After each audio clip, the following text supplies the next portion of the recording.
happy Monday. I'm here today to talk about all the books that I read during the month of September. I had a pretty average reading month where I read 7 books and then 2 like really short form books as well. And I had some that I really enjoyed, some that I didn't enjoy quite as much as the rest of them, but I'm excited to talk to you guys about them today. I also participated in Space Opera September during the month, obviously, of September, where I was trying to read as many space operas as I could, and I kind of succeeded and kind of failed at the same time, but we'll get into that as we go. So I'm gonna get started with the books that were not for Space Opera September first, and then I'm gonna go into the books that I read for Space Opera September later on. So the first book that I read during the whole month of September was Kingsbane by Claire Legrand, and this book really disappointed me. I was really sad about that. I ended up giving it like 3.75 out of 5 stars. Not quite a full 4 stars, but not even a 3-star either. So if you don't know what Kingsbane or Furyborn is, I'll basically give you the synopsis for Furyborn first because that's the first book in the series. So it's about 2 different queens that live 1,000 years apart, or 2 different women, I guess, who live 1,000 years apart. And we know that there is a prophecy that said that there will be a sun queen who will bring like redemption to the world, and then there'll be a blood queen who will destroy the world. And we don't really know which queen is which, or which woman is which queen going into the book. I absolutely adored the first book. It was one of my favorite books of last year. I loved it so much. But this book, I did not enjoy as much. First off, I did not enjoy the plot of this one near as much as the first one. This is still a dual plot line, same as the first book. And during the first book, I really enjoyed Riel's perspective much more than I liked Eliana's. This book, I didn't like Riel's perspective. I didn't like Eliana's perspective. I didn't like really either one of those characters at all.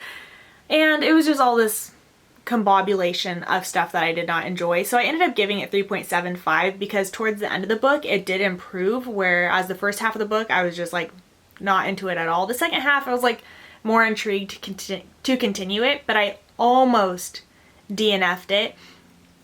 But I continued on because the second half of the book was like a 4-star book. First half of the book was like a 2-star book. So I guess the medium would be 3, but I don't know. I just gave it 3.75 just to be a pain in the butt, but 3.75 stars. I'm excited for the next book just to see if it improves at all, but so far it's not looking very good. The next book that I read that was not Space Opera September was Queen of Shadows by Sarah J Maas. This is obviously part of the Throne of Glass series, and I loved this book. It's one of my favorite books in the series. I'm so excited that I was able to reread it this month. Absolutely adored it. There's nothing else that I could really say. I stuck with my original rating. I gave it 4.5 stars. I continued on with that one, this one as well. Same as the other book. The first half of this book is not quite as good as the second half, but still overall a great read. Still very happy with the series. Very happy that I still enjoyed this one as much as I did the first time. Then the last book that I read during the month that was not for Space Opera September was The Reason Why I Jump by Naoki Higashida. I think that's how you say his last name. This is a nonfiction book. I know. Me reading nonfiction. It's a novel idea. But I never read nonfiction, but I did end up picking this one up. This is really short. It's like 150 pages, if that. This is a book that is written by, obviously, Naoki. He is an autistic boy who is nonverbal, and he wrote this when he was 13 to 15, something like that. He is on the autism spectrum and he is nonverbal, but this is just basically his experience with autism, and it's kind of more so an interview with him, asking him like, why do autistic people do this? How does autistic people feel when this happens? You know, things like that, and then him answering in his perspective why he does certain things, his thought process behind doing certain things.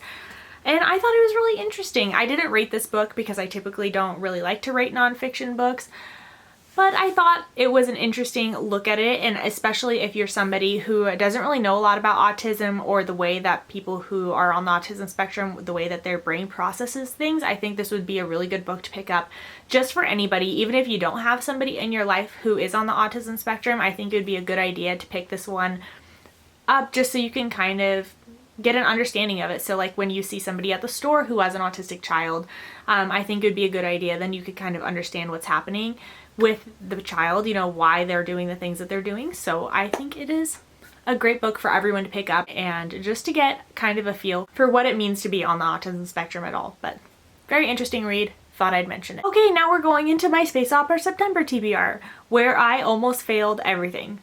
But not really, because the problem with the Space Opera September was that I kept reading these books that I had on my TBR, and 2 of them weren't space operas. So it was kind of a fail because they didn't even end up being space operas. I mean, they were science fiction, but they weren't space operas. So the rest of them were space operas though.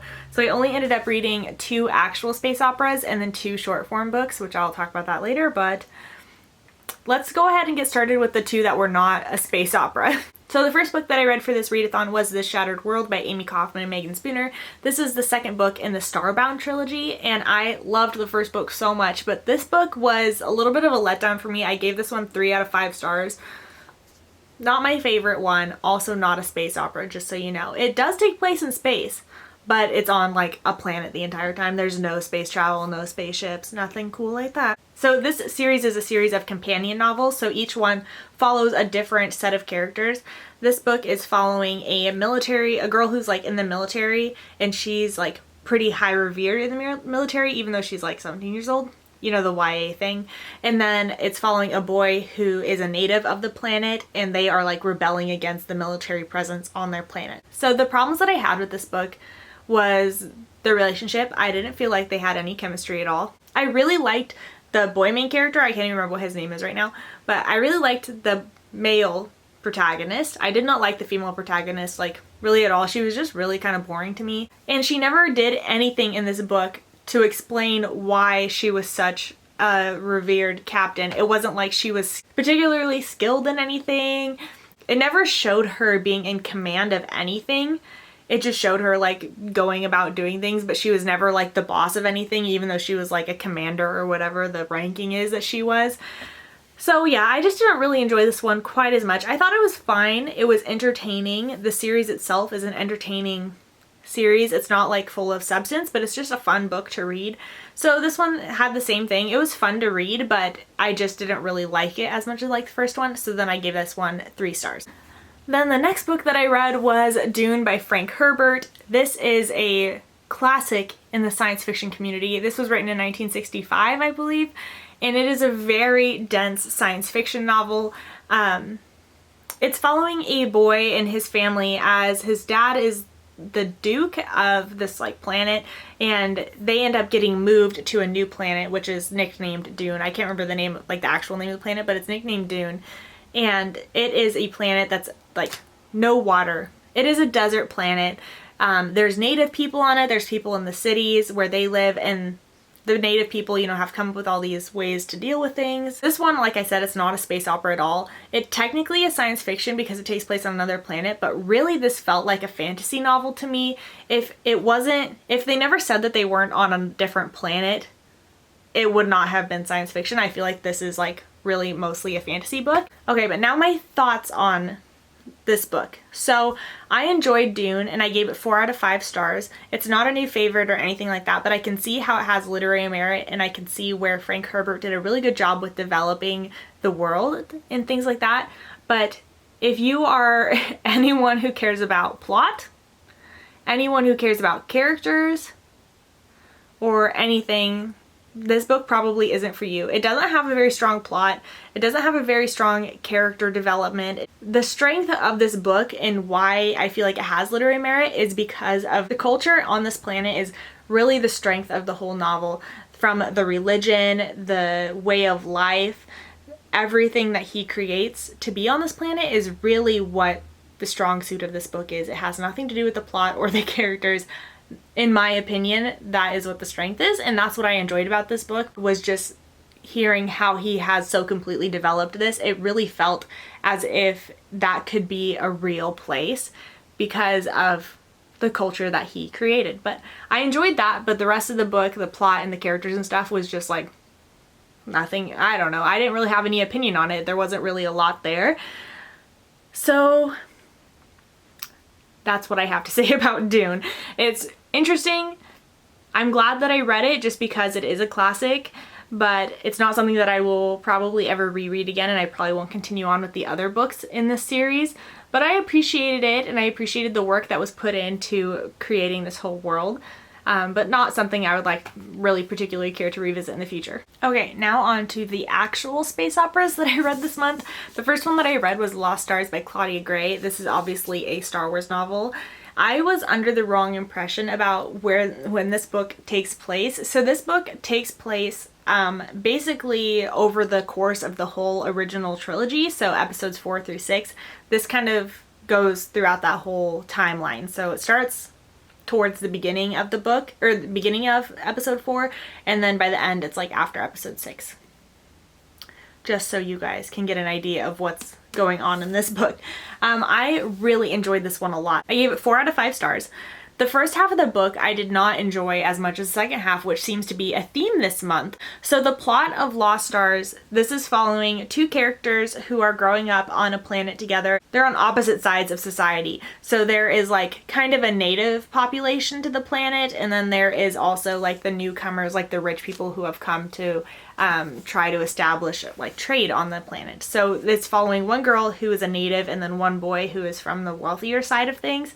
And they end up crossing paths as children, and then it follows them throughout their dream to join the Empire and to become an Imperial soldier and Imperial pilot. That's like their dream. So they're training their whole life to become, you know, these pilots, and they're working together to do so. And they're kind of defying society at the same time because the two groups of people don't get along. So this book follows them from children until into adulthood when they have become Imperial pilots.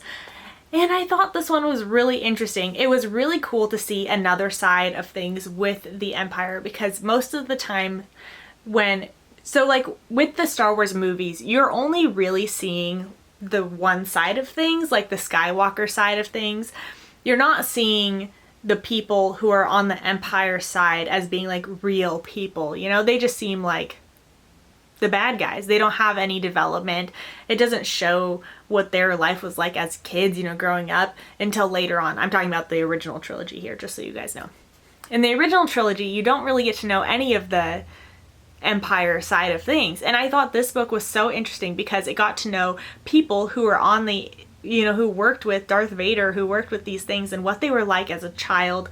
And then also the other people that were working together with them, like, you know, they're joking around with their colleagues, you know, things like that. I thought it was just so interesting. The first half of the book I did not enjoy as much as the second half of the book. I still liked it, but the first half was kind of like maybe a 3-star book. It actually felt really simply written, like really simple writing, and it just wasn't really as enjoyable. But as you got down into the later in the book and the characters started developing and growing, then it kind of matured with the characters, which I appreciated later on. But at first when I was reading it, I'm like, if this is going to be how the rest of the book is, I'm probably not going to like it. But you could tell how the author really masterfully actually made the book mature along with the characters. So I thought that was really cool. Definitely one I would recommend to Star Wars fans. I highly enjoyed this book, and I'm really excited to read other Star Wars books by Claudia Gray after reading this one. Then my favorite book that I read this whole month was Caliban's War by James S.A. Corey. This is the second book in the Expanse series, and oh my, did I love this book. I really enjoyed the first book, but I gave it like 4 stars. Like, it was good, but not my new favorite. This book I definitely gave 5 out of 5 stars. I really enjoyed this one way more than I enjoyed Leviathan Wakes. So if you don't know what Leviathan Wakes and what the Expanse series is about, or at least what I've read so far is about, it's following a group of people who are on a spaceship. It's also following like a biological warfare, so there's like bad guys that are spreading a virus to like try to gain control over things, and then it's following a group of people who are trying to fight against that and eradicate that. And as they're going, you know, discovering what is going on with the government conspiracy, you know, all this stuff. The first one was good. It was a good setup. This one I enjoyed way more. I liked the plot of this one a lot more than I liked the plot of the first one. I really enjoyed the new characters that were introduced. Their new storylines I thought brought something really new to the table that I really appreciated. And I'm really excited to continue on with the series. I really would recommend this series to someone who's a fan of like the Illuminae files, but who is looking to get more into an adult science fiction genre, I think that this would be a series that you would really enjoy. It kind of has similar plot details to Illuminae, like with the government conspiracy, with a virus component, and I just really enjoy the series and I am super excited to continue on with it. Now, speaking of Illuminae, I also read Memento. So this is just a very short story. This is one of the short form books that I talked about. This is just a really short story. There's a prequel to Illuminae. This is following an older protagonist. She's about 24, I believe, and she is a new recruit to the Alexander, and it's following up until, so the end of this novella is like the beginning of Illuminae. So that whole like journey, getting the distress call from Carenza, that's all happening in here. I really enjoyed this book. It is very short, but if it was on Goodreads, I would give it 5 out of 5 stars. Really, really liked this one. Then the last short form book that I read was, well, not really book, I read a comic, which was Star Wars Galaxy's Edge Volume 1. This is a comic series following Galaxy's Edge, which is the new park at Disneyland, the new Star Wars park. And this is kind of giving like a little bit setup for the world, but we get to go to Galaxy's Edge in December, so I wanted to get kind of more of a feel of what's going on and like the plot and the setup of the land. And I really enjoyed this one. This one, it doesn't have a lot of substance. You can definitely tell that they're trying to tie it into the parks quite a bit.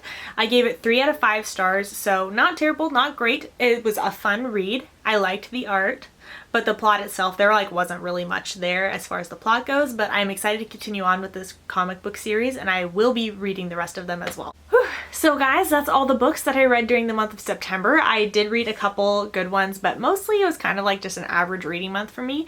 But I'm really excited to continue on with my reading in October, and I'm glad that I found a new favorite with Caliban's War.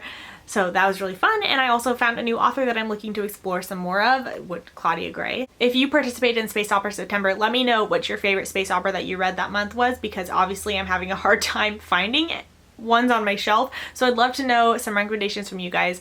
But thank you guys so much for watching this video, and I'll see you in my next one. Bye!